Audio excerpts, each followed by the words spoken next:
Duh.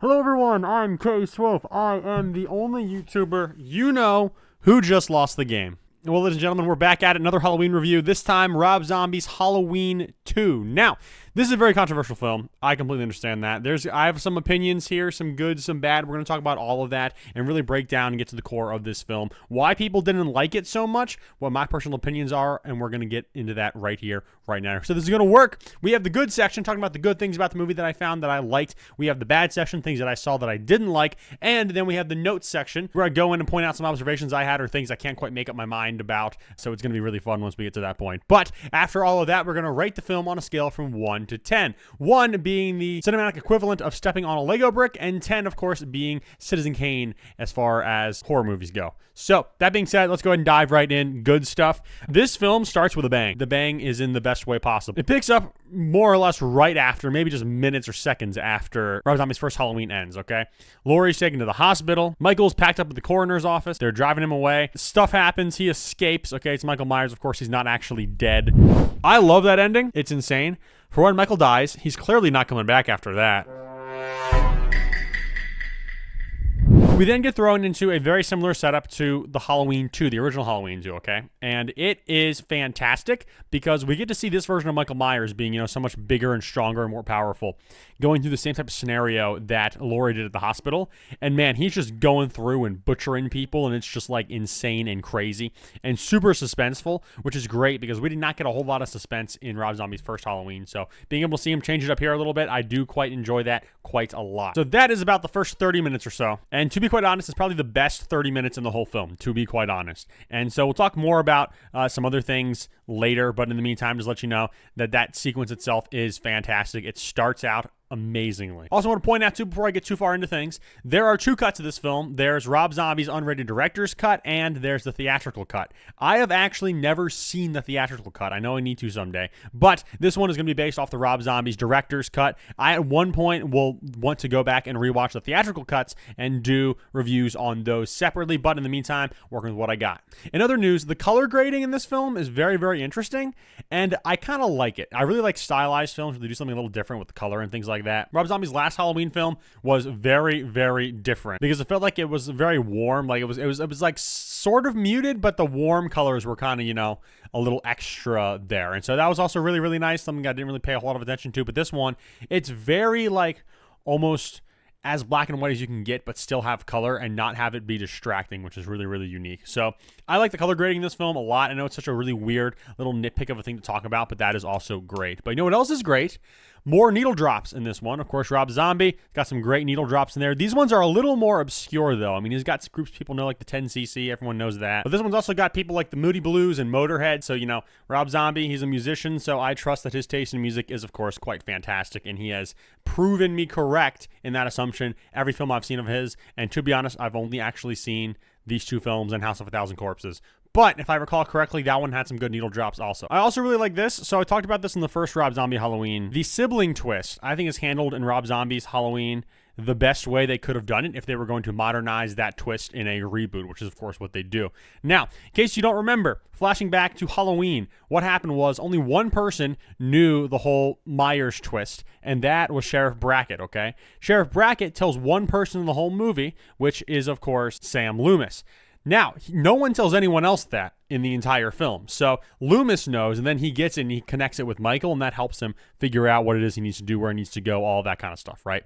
Helps some pieces fall into place for that character. But in this film, which most of it, other than that first 30 minutes, which ends up being mostly a dream sequence, takes place 2 years later, okay? Which is also makes sense because the movie came out 2 years after the first one did. So it's all fine and dandy, I suppose. However, at this point, Laurie didn't even know that she was Angel Myers, Michael Myers' little sister. And what happens is Loomis in his new book blows the lid on that, and that causes Laurie to go into an even worse downward spiral than she was already in, which we see throughout the course of this film.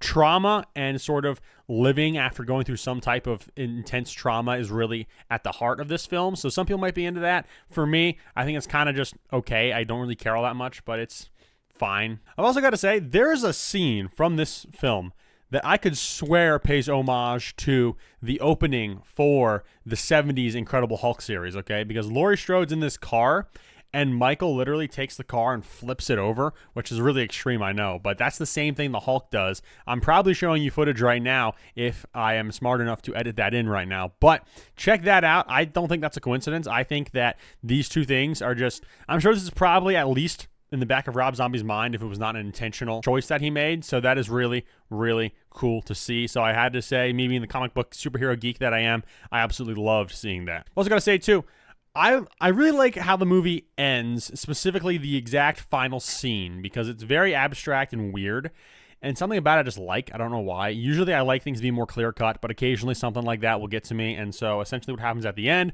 this is the director's cut after all. The ending is a little bit different in the original cut, but police shoot down Michael and Laurie, okay, and then this sequence happened. I don't really know how this is supposed to be interpreted, but Laurie's in this white room, okay, wearing completely white. It's white everywhere. And that's really long, like a long hallway. And she kind of stares and looks up at the camera. She sees her mom and the white horse that she's been seeing throughout the whole film. Her and Michael start, approaching. The closer that she gets, she, starts grinning and it gets more of a smile on her face, which is really weird, kind of unsettling. I liked it though. I don't know what it means. I don't know how I'm supposed to interpret that, but I had a good time with it. So okay. But unfortunately, that already brings an end to the good stuff I have to say. Moving into the bad section, I already mentioned Ghost Mom, okay? Ghost Mom is weird. The white horse and the ghost mom. They kind of retcon it. They introduce a scene at the very beginning of the film where Michael's mom is visiting him back when he was a kid at the Smith's Grove. And she gives him this white horse and he's saying all the stuff about seeing her in dreams and things like that. And I'm just kind of like, what? Should have set that up in the last film if it was going to matter so much. So it's really dumb, this whole thing going on.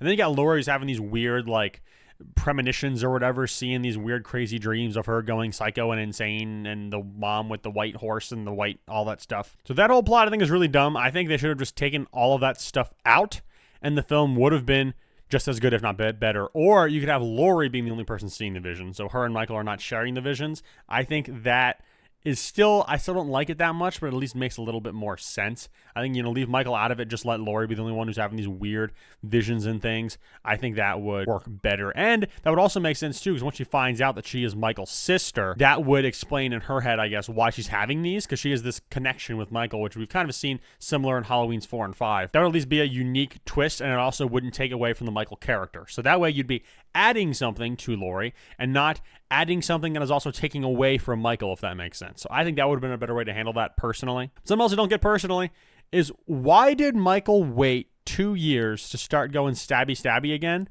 That's never explained in the film. I don't get it. He's just living off the land in the woods, and then he just all of a sudden, for random reasons, just starts going out massacring people after his ghost mom or whatever tells him to. I don't get it at all. I also feel like the stakes in this film are kind of non-present until the end, and I don't like that either. As for most of the film, it's more, again, just character exposition and stuff like that, where we're following. And I get this. I can see how people would find this appealing, because there are a lot of fans of this film.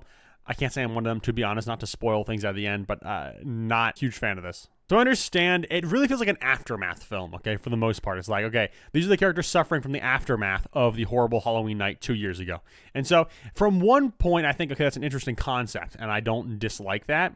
But then I feel like the tone just completely changes at the end, and I feel like there's no real stakes till the end, because Michael's off doing his own thing that doesn't affect any of the main characters. The main characters are off doing their own things that doesn't affect anything. And Michael just so happens to show back up toward the end and causes the whole third act to happen. But until then, Michael's almost inconsequential to the plot, and that's very sad to say, given he is kind of the star of the franchise. Speaking of Michael, he also does something else very uncharacteristic, and he talks. He says a word.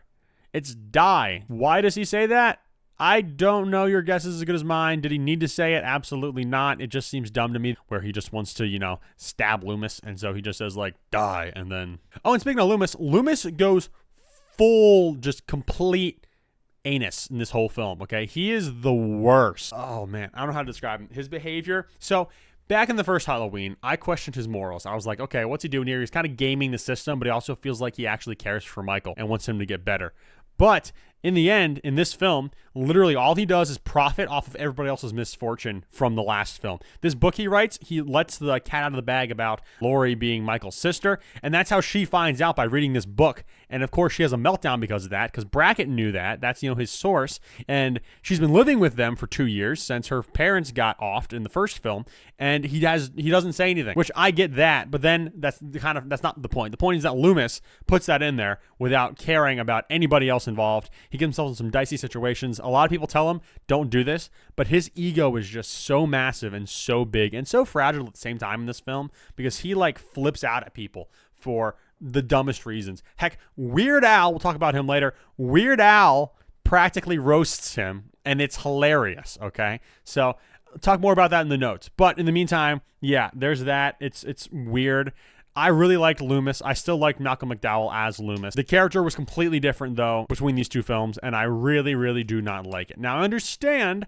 I don't hate the direction. I feel like there was a good idea somewhere in here, and somewhere along the lines, it just got completely screwed over. That's kind of what I feel like the direction they went with Loomis was. I don't know if maybe it was supposed to be a little more of a butthole in the previous Halloween, and they didn't really let that happen because of, producers and stuff getting involved. I know Rob Zombie had a lot of issues with that when he was doing these films. But I don't know. All I know is that the end product really, really doesn't do any favors for his character. Now, I got a few smaller ones and nitpicks, so here's a nitpick. There's a scene where they're at therapy, and there's this Rorschach painting. Laurie sees a white horse in it. This is the very beginning before any of these weird, premonitions and stuff with the whole white horse thing happens. And I'm like, bruh, that's not a Rorschach. I mean, everyone sees a white horse on this thing. I saw a white horse before it was even drawn attention to in the background of the shot. I saw it, and I'm like, there's white horses on there. That's because they need a segue for Laurie to talk about the white horses. And yeah, it was so not well done. Now, if it could look vaguely like a white horse, then it's like, okay, I can see that. But no, these were clear white horses, straight up. And then another thing that really bugs me a lot. I talked in the last film, and this film's not much different, about Rob Zombie just makes the characters really trashy, and they just talk and just say horrible things and swear a lot.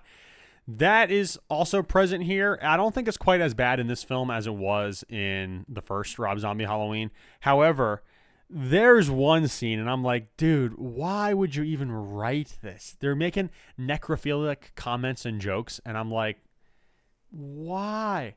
Why does this need to exist? It doesn't need to exist. Again, it's just like the grape scene back in the other Rob Zombie director's cut Halloween. It's like, these don't need to happen. It does not further the plot. I mean, it kind of furthered the plot in the other one, but in that film, they had an alternate scene that did the exact same thing that was better in the theatrical cut. This film, you don't need that. That conversation did not further the plot whatsoever. Now, it had some people distracted to hit a cow for Michael to escape, yada, yada, yada, I don't care. But you could have literally had them talking about or saying anything, literally anything. And you choose necrophilia out of all things. That is what blows my mind. And that is really, really on the bad side of things. So there you go. It is what it is. Moving on into my notes. There are a lot of interesting casting choices that pop up in these Rob Zombie films. I mentioned before, we had Junie Cortez from Spy Kid, Jimmy Olsen in the first one. This one, we have Margaret Kidder, okay, who played Lois Lane in the original Christopher Reeve Superman movies, which I saw her in. She was actually Laurie's therapist. And I'm like, whoa. Was not expecting that. That was crazy. I think my first time watching the movie, I didn't notice it was her. And then I went back, looked up some YouTube stuff about it, and someone mentioned that. And I'm like, holy crap. I did not expect that. So that was interesting. Margaret Kidder's in this. In fact, I don't think I've seen Margaret Kidder in anything outside of this and the Superman movies. So I guess that's fun. As I mentioned before, too, Weird Al, okay? Weird Al is in this movie. He's only in it for a very little bit. And it's a highlight, honestly. And he's playing himself, too. Like, he is Weird Al, okay? And it feels so out of place for this film, though. I get the use in the plot, okay? They're making fun of Loomis. Loomis goes on. I forget which guy it was. One of those guys who's canceled now from one of the talk shows. Chris Hardwick, I think. He was on his show, whatever show that was, with Loomis, and they're both kind of roasting him, and it's very enjoyable. And so I do quite enjoy that scene and having him in it. So it's just a weird film at some points. Like, it's coherent most of the time with its tone and stuff like that, and then you just have Weird Al showing up, and I'm like, what just happened? The other note I have that I can't make up my mind on is, this is the director's cut after all. Laurie dying, I don't know how I feel about that as just a general plot point. I mean, I think Laurie is definitely more expendable as a character than, say, Michael is. However, I don't know how I feel about it in the end, because I don't feel like it feels earned, like it didn't really pay off or anything.